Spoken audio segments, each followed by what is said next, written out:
Bapak itu gak ada wiridan disukani orang yang sedang populer jadi wali saat itu. Wongnya lagi urip sing terkenal jadi wali. Beliau itu hujan bapak ijazah dan juga. Lalu dia si orang itu dikasih ijazah. Bapak itu sebagai orang yang hafal Quran, orang syariatnya, ngkone bapak itu ya terus rezekinya lancar lewat kerja, buat sawai panen, buat pol. Segala umumnya orang bapak itu orang Quran inginnya kayak umumnya orang. Ketika wiridan itu dibaca ada dua entah buat makhluk gaib buat jin, gue dua itu tak kerap.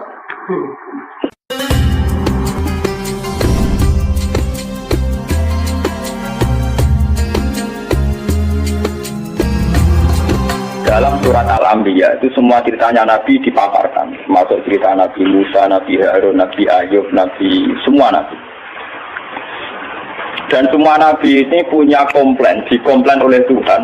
Kalau bahasa saat ini dikritisi oleh pilihan sikap yang paling ideal, yaitu Nabi Muhammad Sallallahu Alaihi Wasallam. Yang tidak dikritisi itu hanya satu, yaitu Abdul Anbiya, Nabi Ibrahim saja. Anit tapi millata Ibrahim Hanifah. Hanya itu saja. Sebab itu yang ada wa sholli ala Muhammad wa ali Muhammad kama shollaita ala Ibrahim wa ali Ibrahim.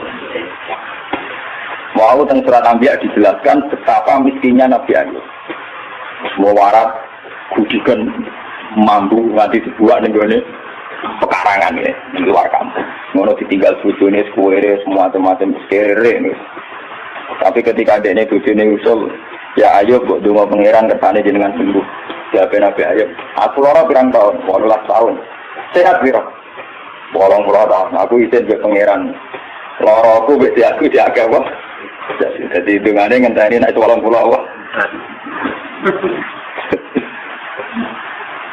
Aku lala jadi gaya sini gitu lara tapi yang gereling Nabi Ayub dulu meriang.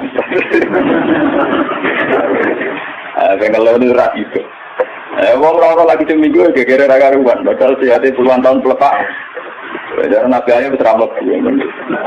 Artinya sampai kalau tidak niru Ayub lewat kiri pun tidak jadi wali ternyata. Sudah kiri nggak jadi nopo. Itu parah, ini lebih parah. Tapi Nabi Sulaiman kebalikan, dia itu Nabi yang tidak pernah punya masalah sosial ekonomi maupun kepangkatan, karena dia lahir sudah jadi putra mahkota.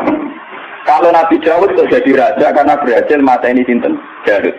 Tapi kalau Sulaiman sudah bin Dawud, jadi dia mulai kecil langsung pun putra mahkota, terus langsung jadi raja. Itu diceritakan Al-Quran ketika dia mengalami satu peristiwa burung busbus itu cerita nak nenggone Yaman. Sabak itu nak nisani itu dari putih Yaman. Yaman itu sing saniki ini riyen kaum Ad, kaum apa? Ad. Riyen istilah Sabak terus mundur Ad, ke kaum Ad dimusnahkan semua, terus orang Arab darani Khadirul Maut kota apa? Mati. Bareng Sidoni Sayyid Ali Al-Muhajir, Sayyid Ali Al-Uraidi golongane para habaib, ora darani Khadirul Maut, terus darani napa ya? Gila nama Yaman itu diambil dari bagian pinggiran Ka'bah, sisi Ka'bah harus yang daerah ini rukun apa? Yaman itu tapal karena arah Yaman. Gila ya, bagian pendapatnya. Walhasil waktu itu cerita, saya ini menemukan seorang ratu perempuan yang memimpin kerajaan besar tamliku rumba utiyat mingkuli syai'u walaha arsun. Arsun azime Bilqis itu dalam 7 pintu gerbang. Jadi kamar pribadi ini ning jero ruangan sampai 7 lapis. Sistem keamanan sampai nopo? Saking supaya arah hingga tanahane dekne tidak tersentuh oleh musuh sampai 7 nopo? Walhasil bocor cerita ngoten dari Nabi Sulaiman. Tenan bos cerita. Nggih. Ya wis. Tak cek-cek kowe gorok ta ora. Walhasil ketika Nabi Sulaiman memastikan bahwa ceritanya itu benar, dikonkirim surat. Iki terang nih, sinten Bilqis. Rasune jenenge apa? Innahu min Sulaiman wa innahu bismillahirrahmanirrahim. Allah ta'ala alayya wa tuni napa. Terus kira esbok kaya no surat saat ditompo, cuma tawalan pangkur madarjiun. Kamu dekat-dekat situ, tapi yang kira-kira masih dengar reaksinya Bilqis akhirnya kalau saat ini konsultasi dengan para penggawaannya. Ini ulkiya ilayya kitabun karim. Aku untuk surat innahu min Sulaiman wa innahu bismillahirrahmanirrahim. Walhasil Bilqis akhirnya konsultasi abtu fi amri ma kuntu qura'atan amran hatta tasjud. Abtu fi amri, coba kami beri saran. Saya tidak akan memutuskan sebelum kamu ini memberi saran. Kata pasukannya Bilqis karena mereka merasa yang terkuat. Kalau nahnu ulu kuwati wa ulu batin jadin. Kita ini biasa perang, kita ini orang-orang kuat. Terserah Bilqis memutuskan apa, kami yang jelas kita ini orang kuat, siap perang. Dari Bilqis, tidak, jangan perang dulu, kita tes, kita kasih hadiah. Kalau Sulaiman menerima, berarti dia hanya seorang raja. Kalau dia menolak, berarti dia seorang nabi. Walhasil terus kirim hadiah awal. 1000 batangan botol emas. Dikirim teng sinten Nabi Sulaiman. Terus sing cara Siti Jenare sing Satmita Gaib niku wong lanang dipacaki wedok, wong wedok dipacaki lanang. Jadi kok cerita Sari Hidayah itu wong mbek putri Cina sing hamil darani meteng, sing ora meteng darani napa? Hamil. Akhirnya untuk walian tadi itu. Engko ceritane padha Nabi Sulaiman gara-gara anak Nabi Bilqis untuk apa? Walian. Jadi mulai dhisik ku Nabi ya ditut wali sama lebar menang ya terus napa? Ya. Riyen terang enten undang-undang niku kriminalisasi niku. Mergo Nabi ku langsung di bawah hukumnya pangeran. Saat ini ulama di bawah hukum negara. Jadi nasibnya lebih siap. Padahal cara Siti Jenar gak aku. Kalau Siti Jenar bareng dipanggil Kalijogo, kamu dipanggil Raden Fasa. Siapa Raden Fasa? Dia raja di Demak Bintoro. Atasan kita semua. Saya ini wali. Atasan saya hanya Allah. Saya ini wali. Jadi atasan saya hanya Allah. Kalau Allah yang nyuruh saya ke sana. Nanti nggak mungkin Raden Fasa lagi. Gue tangkap melet tapi orang bener. Nah, ini kalau itu termasuk setengah wali, setengah syariat. Artinya enak. Wae bayar pajak, kalau bayar pajak. Tapi kalau sebagai wong sing para pangeran itu tetap ngerasa di atasan. Ini ku presiden, itu bupati. Atasan kalau anggap dia pangeran. Cuma pangeran di sunnah yang dunia ada bupati, ada presiden. Nah, kalau ngerasa di atasan repot. Nama? Walhasil akhirnya ketika Bilqis ngirim hadiah sedemikian rupa nopo 1000 batangan emas. Nabi Sulaiman krungu, mergo informasi kan gitu. Dekne gawe nopo kontrok 7 parta nopo 9 parta saking emas. Wes ngono dekne dikawal beberapa pasukan sing numpak kuda. Aku dari dibena muyah ning kono, dibena ngising ning cuma pelecehan kan. Padahal masing saking Bilqis dibungkus rapi, ditata rapi, diangkut sedemikian terhormat. No? Masuk loh, diangkut sedemikian apa? Terhormat. Muhammad kawin nero gede 10.000 dihias. Mahar ning Jawa peralatan alat sholat aja gere-gere lagi ya. Saya mas rongga sampai peralatan alat sholat gere-gere lagi ya. Padahal cara Nabi Sulaiman itu didesain sedemikian rupa, ono kewan-kewan ning kono sing dadi tunggangane para punggawa, sing ngisin uyah ning kono. Bareng patutane dhewe terus langsung meriang. Lah ya Mas, cek tak angkut tuh piye ning kene digurung uyah. Meriang. Walhasil akhirnya ketika ketemu Nabi Sulaiman, ketika memberikan hadiah, Sulaiman lebih sombong. Atuni bulani kimal. Sama atani Allah khairum mimma atakum bal antum bi hadiyatikum. Aku tuh suka-suka mas-mas tuh neng dalan-dalan tak nggo dalan, tidak di buka emas tak nggo.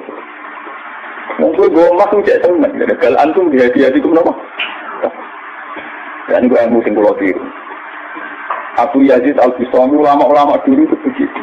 Jadi nak ngomong pejabat ngekek duit itu tak tahu. Duit itu sudah menol. Iya sampai ini. Nah jadi kan gitu toh. Kita itu pengalaman jiran cara nganggo duit di bangku.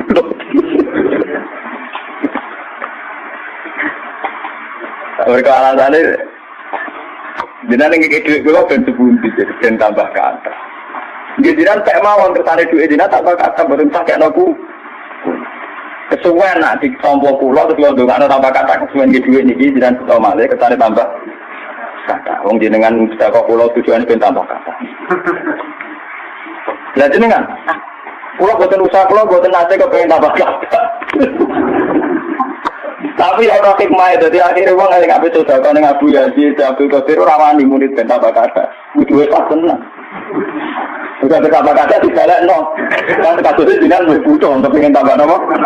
Tambah kata. Biasa pertama Alex buatan kalong belas aja nih kan. Balasnya ini kalau cerita. Apa yang dilakukan Nabi Ayub, yang dialami Nabi Sulaiman, itu cara Shahihul Burdah. Kitab ini dipakai oleh ulama seluruh dunia. Bahkan sebesar Sayyid Muhammad saja kalau Mazkur Rasulillah sering merujuk kitab ini. Ini dikarang oleh Imam Busairi. Imam Busairi atau Imam Busiri nak jauh dari Imam Busiri. Itu sering dipakai tafaul oleh para kiai karena di sini semua nagamanya itu Mazkur Rasulillah. Dan dianggap mazkurnya itu yang terbaik. Jadi di antara syair-syair yang memaskur Rasulillah, muji Rasulullah, yang terbaik itu nagaman itu Syekh Busiri. Karena dikombinasikan oleh paham sufi kelas A. Paham sufi kelas nomor A. Buatan berbau di A, ya ada berbau di sunnah, pokoknya kelas A sufi ini. Yura sundi, yura apa? Sia. Misalnya begini. Imam Busiri ngomentari, wa kulluhum min rasulillahi multamisun khurfam minal bahri awroskan minat. Ya. Nabi yang terlalu mengagung-agungkan kemiskinan sebagai media taqarrub ila Allah, itu juga ujung-ujungnya itu kriminal, pidana. Miskin itu baik dari segi bahwa orang miskin itu tidak makan syubhat, orang miskin tidak ngambil uang korupsi dan sebagainya. Baik. Dari segi menjauhi segala syubhat haram, miskin itu. Tapi kamu akan merasa bahwa miskin itu adalah sebuah kriminal, sebuah pidana. Nak wong tua meloro ra iso ngobatno, ana kiaimu kelaparan ra iso ngekeki beras. Kamu sadar bahwa media pakai jalur miskin ada kriminalnya, yaitu tidak bisa berbuat sama sekali saat ada keharusan berbuat. Misalnya kere banget, roh yatim kere, podo kere jong sepuntene. Rombok meloro kejet-kejet, mak mati wae mak ra iso ngobat. Kan ngeri. Tetap ada sisi kriminalnya. Paham ya? Ada sisi apa? Kriminal. Makanya miskin teman-teman itu oleh Nabi terus dikomentari ya tetap ngene kuwi kadal satu aja kurang apa? Kufra. Ngobatno wae kok milih mati. Mbok-mbok dhewe mak mati wae ngobatno ya aku. Sampeyan wis tuwa wae. Ya pancen ra diomongno tapi atine ngono. Justru ra diomongno kok munafik malah dosane tambah loro. Dosa marat ra iso ngobatno ya dosa ning atine arep-arep mati. Nah, dari segi ini miskin itu masalah. Sebab itu Nabi sering ngendikan kadal fakru ayakuna apa? Bahwa kemiskinan itu dekat dengan kekafiran. Karena banyak orang yang punya sifat netral, misalnya perempuan. Perempuan itu butuh makan, butuh lipstik, butuh apa saja. Kadang netral. Andai kan dia jadi pegawai pos atau PNS, dia mungkin tidak menjual diri karena masalahnya dia itu uang. Yang netral ya, yang tidak soleh betul ya tidak jahat betul ya. Yang masih apa? Akhirnya ujung-ujungnya dia terjerembab ke dosa menjual diri karena miskin. Dan dia mendapatkannya rezeki hanya lewat itu. Ini termasuk miskin yang akhirnya menjerumuskan dia ke lembah nawahi. Artinya saya katakan netral begini, andai kan dia dapat rezeki yang lain, itu mungkin tidak sampai sini. Makanya mengecualikan sing soleh kelas A, meskipun miskin tidak zina, atau yang mentalnya nakal meskipun juga tetap zina. Ini contoh yang netral yang masih dipisah dipengaruhi uang. Banyak contoh-contoh miskin yang akhirnya masalah, yaitu kelihatan di bab jihad. Kabeh sahabat itu nangis. Ketika Nabi mewajibkan jihad dengan perlengkapan perang, itu sahabat-sahabat yang marah mesti nangis. Tawallahu wa a'yunuhum tafidu minad dam'i hazanan alla yajidu ma yunfiqun. Karena perang itu dengan begitu banyak peralatan, energi, persiapan dan sebagainya. Tiap orang kewajiban perang, sahabat semua marah-marah itu nangis. Karena mereka sadar tidak bisa berbuat banyak. Artinya apa? Kalau kamu menjadikan miskin sebagai media taqarrub ila Allah dan itu satu-satunya, ternyata juga banyak mas.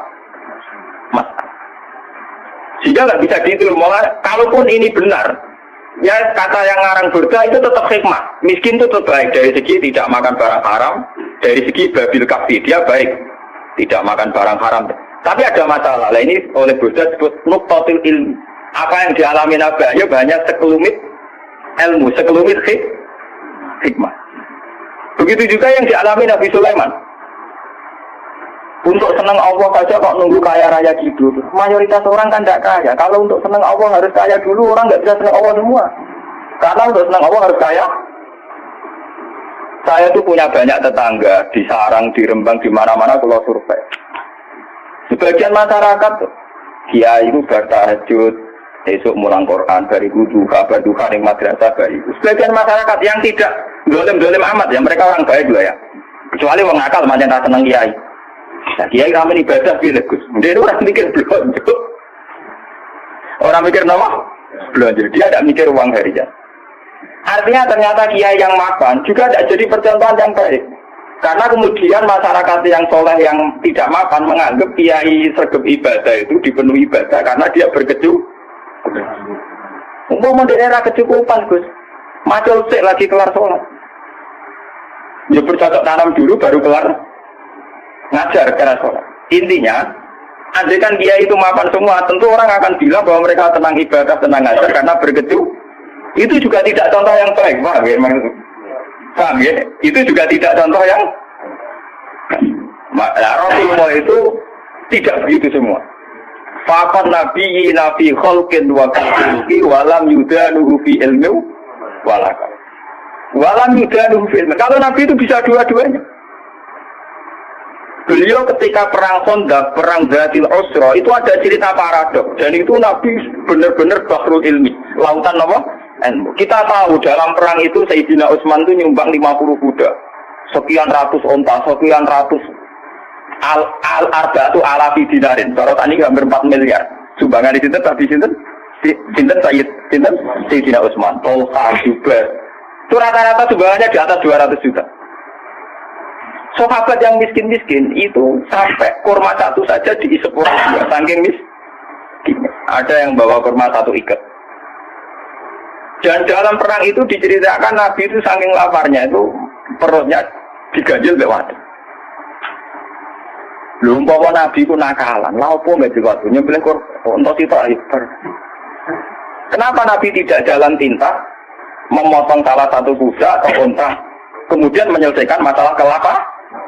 Jadi di cerita itu kan mestinya kita sebagai kiai, sebagai ulama kan paham paradoknya. Di satu sisi diceritakan sumbangan begitu melimpah. Di sisi yang lain, Nabi dia kelaparan. Sampai, kenapa ganjil? Nah itu Nabi Muhammad. Beliau sebagai pribadi yang seorang Nabi, seorang Rasul. Dia sadar betul kalau dunia itu tidak ada artinya semua. Sehingga dia sebagai kapasitas Nabi, sebagai orang dekat Allah, ya sudah dia miskin, tidak ada masalah. Tapi beliau sebagai pemimpin besar yang harus dengan persenjataan lengkap, dengan perlengkapan yang komplit karena ngadepi pasukan besar saat itu Romawi, harus lengkap secara syariat. Nah, cetoknya itu nggak bener kabeh. Nabi Ayub tentu tidak akan kuat ngadepi pasukan Romawi, ngadepi bojone orang kuat. Paham ya?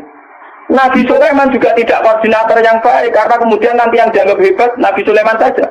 Karena dia perang pakai pasukan jin, pasukan setan, pasukan kewan dan sebagainya. Kapan dia didik umatnya kalau jalan pintas begitu? Paham? Makanya dinyak ke Imam Busiri itu walam yudanu fil itu udah ada visi ilmiahnya, kekuatan gitu udah bervisi ilmiah.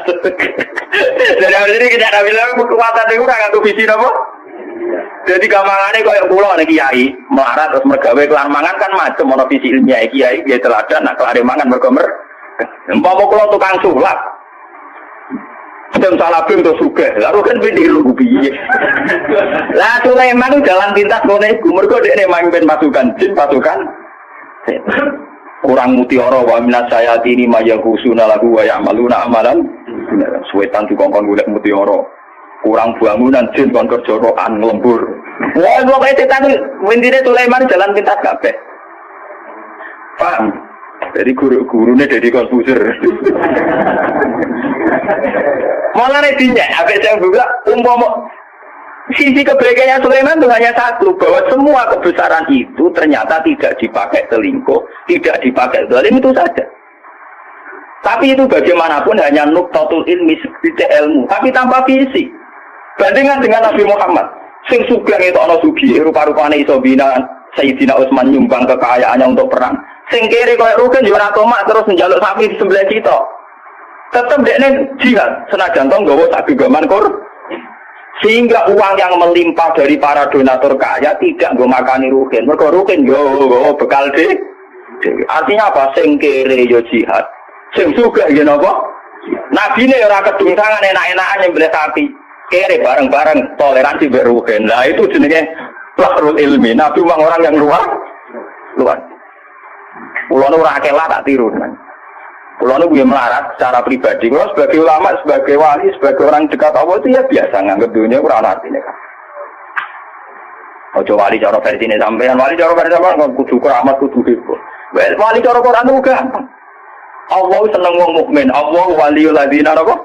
Aman. Asal kowe mukmin itu senengi pangeran. Ya cuma tingkat seneng ini kan sesuai kadar iman. Iman bengontak ngantuk, bingungan ya Allah senenge ya. Iman kok aman.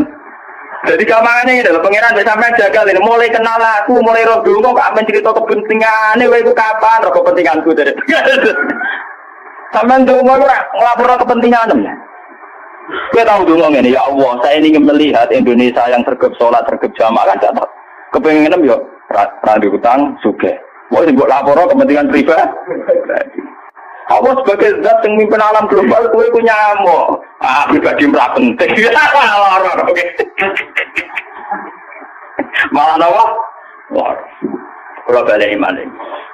Imam Busiri itu imam yang dianggap cara madhep ning Rasulullah, muji Rasul itu yang paling komplit berdasar ilmu apa? Hakikat. Sehingga visi kayak Sulaiman itu memang ya beliau hanya soleh gitu saja akhirnya. Tapi tidak punya visi ilmiah, visi pembinaan, visi tarbiyah. Bagaimana umat bisa dibina dengan model salafi? Tidak bisa. Rai so kowe didik umat sebagai ulama kiai terus didonga apa terus duit teko dhewe dikirim jin, emas batangan dikirim. Mungkin kowe jatuh sebagai pribadi tapi itu tidak tokoh yang baik. Begitu tidak tokoh yang apa? Kulo nu anak kiai, jadi ngerti tenan sanad-sanadnya. Bapak itu gak ada wiridan disukani orang yang sedang populer jadi wali saat itu. Wong iki iki urip sing terkenal jadi wali. Beliau itu hujan bahwa ijazah dan juga. Lah dia si orang itu dikasih ijazah. Bapak itu sebagai orang yang hafal Quran, orang syariatnya ngene bapak itu ya terus rezekinya lancar lewat kerja, buat sawah panen, buat pol, segala umumnya orang bapak itu orang Quran inginnya kayak umumnya orang. Ketika wiridan itu dibaca ada dua entah mau makhluk gaib buat jin, buat dua usah kasar. Iya jadi kan dua nih. Bapak terus keluar dari komatnya itu. Waktu itu ada ibu, ada saya. Wah wali kurang kasil ya. Wali ini jadi. Wah wali kurang kasil. Masa aku wali bener. Diboleh wali awur-awuran. Karena ini aku ya iso jadi. Hanya bapak itu menolak itu. Dan saya setuju oleh perilaku bapak itu jalan pintas. Kenapa? Jalan apa? Kita ini punya Nabi Muhammad, bukan Nabi Sulaiman. Mulanya pengeran Nabi Sulaiman Nabi Sani kurang dibaleni, bahaya kan umat. Nabi kalau Nabi Sulaiman harus mengikut tak, terasa dibaleni, paham no? Gak usah apa? Mulanya bertanya, walam yudaluhu filmin. Mereka itu tidak mendekati Rasulullah sama sekali filmin, baik dari segi visi ilmiah, wala karomin, tidak dekat sama jauh kan. Karena sisi kayak Sulaiman tidak bisa tarbiyah. Coba sekarang santri-santri yang mondok sama Ki Jadid yang sin salabin, mulia main golek yakek keris, ora dadi wong. Paham ya? Ora dadi wong. Kiai ini kon tobat dengan dalil. Yo kadang mau payu antike langsung tak wakil. Ayo kadang gue tenan. Itu udah ada jangka panjang. Sebab itu Nabi orang-orang nih Quran aneh tapi milata Sulaiman orang. Tengok aneh tapi milata Ibrahim apa? Jadi ternyata di Quran itu ada tradisi komplain, tradisi kritis, meskipun tetap menjaga husnul adab. Rasulullah di antara para nabi-nabi itu diceritakan semua. Tapi pada akhirnya yang jadi pilihan Nabi itu hanya Nabi Ibrahim. Tapi milata Ibrahim apa? Selain itu mereka hanya orang-orang baik, tapi tidak bisa ditiru. Kayak Nabi Ayub. Nabi Ayub itu miskinnya baik, karena saat miskin tetap ibadah, tetap senang Allah. Tapi kelihatan tidak ada gunanya saat ada kewajiban yang berkait harta. Misalnya aku mau melarat, apa? Gak subhat apa? Tapi ketok salah ya. Nah, mbok kula ora iso ngobatno. Ana cah yatim melarat tidak bisa bantu. Ono nabi ini disio-sio wong kafir ora iso bantu. Ono kiai ini kelaparan ora iso. Kayak apa nyesalnya kita kalau kita miskin ngerti nabinya tidak bisa bantu. Artinya ada sisi salahnya kan, ada sisi negatif. Sebab itu miskin juga ada contoh yang ideal, paham ya? Tidak contoh yang apa? Tapi kesugihan kalau Sulaiman jalan pintas juga ada contoh yang tidak. Dan itu kalau cerita betapa hebatnya Nabi Muhammad. Burda itu punya karangan, ya, di mana kehebatan Nabi Muhammad itu mencolok sekali dibanding para nabi. Jadi nabi-nabi itu ya orang soleh yang boleh diikuti. Tapi kelas ilmunya itu tetap walam yuda rubi ilmu tidak bisa dekati ilmunya Rasul. Lalu coba sampean banding. Gara-gara pakem ilmunya Rasulullah, visi ilmiah beliau, konsep ilmiah beliau yaitu yang diekspresikan lewat Al-Quran Al-Karim. Islam itu urip ning Irian Jaya. Ning Timur Leste juga ada Islam. Bahkan saingannya Krisdayanti itu ya napa? Islam. Buat yang itu itu gak dinegasikan cara apa? Islam. Islam itu bertahan ning Amerika, ning Eropa, ning Jawa, ning kelompok dhewe Islam. Mergo konsep Al-Qur'an. Umpama Islam itu anut model Nabi Musa, Nabi Sulaiman, Nabi Ninta, ya agamanya apa? Entah. Itu hebatnya visi. Termasuk barokah barokah visi nikah, visi rasul. Wes ta, kowe gedeng poligami lah. Islam kececer ning ndi gara-gara wali songo rabi ning ndi. Neng Kamboja ada kerajaan Islam, yang dikenal titik sistem jempol. Putri jempol di bujuni mahal ya akhirnya malah ada yang anak turunnya saya udah tua neng jempol ya pirang-pirang neng Kamboja neng Cina ya pirang-pirang. Bahkan kalau ceng, wakilan apa ada kanjeng. Nah, ke sahabat itu neng Mekah ya rapi bareng teman neng Cina gitu kan. Malah nih aku nak kriminal loh, aku jatuh tuh ngerawani wah ada kriminal darah. Tapi intinya itu visi yang bahkan secara moral gak pantas. Tapi akibatnya ketahanan Islam ternyata lewat fakta-fakta itu, Pak. Kalau orang terus nyari atau poligami itu dong. Nah, sampai poligami orang nambahi visi Islam malah hancur keluarga. Bener koncoku loh. Nulung ngomong itu sitok itu sunat, Gus. Loro itu lebih sunat. Orang arah loro, Gus. Untuk sitok naik sitok ucul. Jadi gak sitok nulung ngomong loro, bukan sitok dong. Empat. Jadi lewat ngaji ini ben sampean ngerti. Ternyata hubungannya Nabi Sulaiman dengan jin dan hubungannya Nabi Muhammad dengan jin itu luar biasa jauhnya. Sitok bermental kapitalistik iki wong kerja golek mutiara golek internet. Sampai Nabi Muhammad kenal jin di dakwah itu luar biasa Nabi. Mari kita tambah suweneng Nabi Muhammad. Was pokoknya just tenan Nabi guru. Kita tambah bangga. Tapi tak warai darane bangga. Ora mau juga mau selawate ra barbar, gak tau paham. Terus ngono ujung-ujunge kabul kaca. Wah. Jebule nyelawatine Nabi ku kompensasional to. Dul seneng Nabi ya. Mau selawat arang-arang